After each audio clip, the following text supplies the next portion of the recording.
New York City is often referred to as Sioux City, and experts say a big reason for that are the frivolous lawsuit cases dubbed without merit. Well, John Huddy takes a look at some of the outlandish lawsuits filed against the city of New York. People read about frivolous lawsuits, you can laugh at them, say they're ridiculous, but you need to know that you're paying for them. Tom Stebbins is the executive director of the Lawsuit Reform Alliance of New York.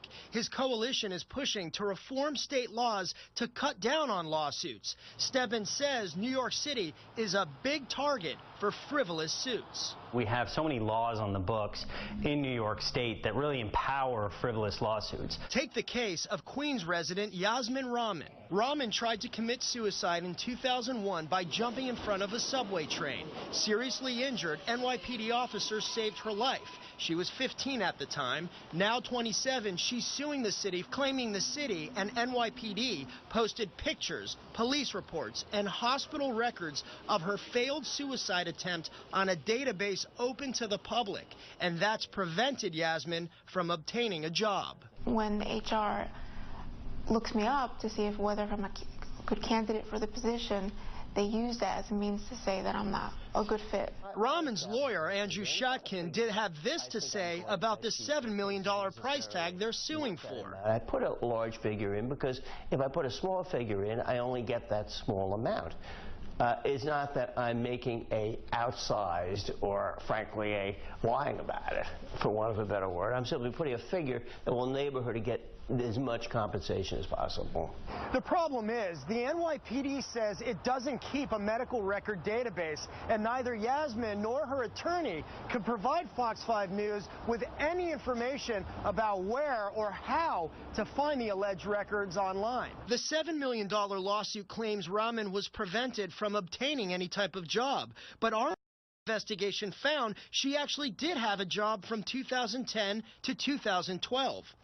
Here's another wild case. Elias Diaz, a 400-pound felon who sued the City Department of Corrections for $1 million because the city didn't have prison clothes big enough for him, 7XL, even though his clothes were washed every day.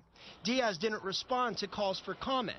The case was dropped, but it still clogged up the courts and wasted taxpayer money.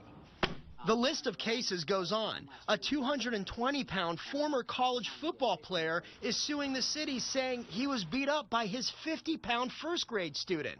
PS 330 school teacher John Webster says little Rodrigo Carpio fractured his ankle and caused extensive personal damage. Neither Webster nor the little boy's family would comment to us about the case, but Webster did sit down with Fox News when he filed his lawsuit last year. It's very humiliating. It's, very defaming, but at the same time, it's true, but it happened. I wasn't able to pretty much defend myself.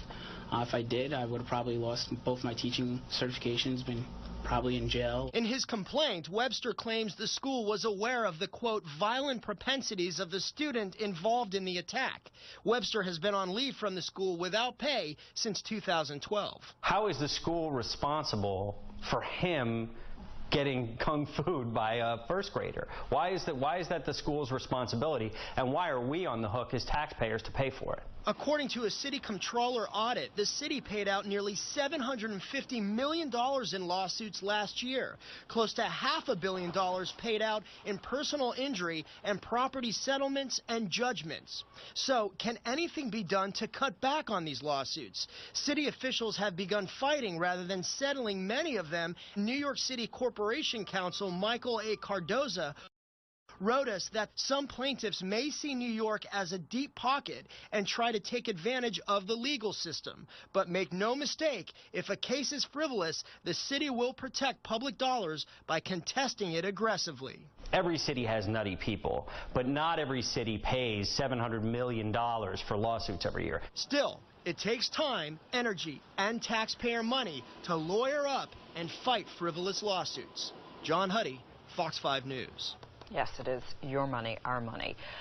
The case against Yasmin Rahman, the woman who is suing the city and its police officers who saved her life, is still pending, along with Queens school teacher John Webster's case.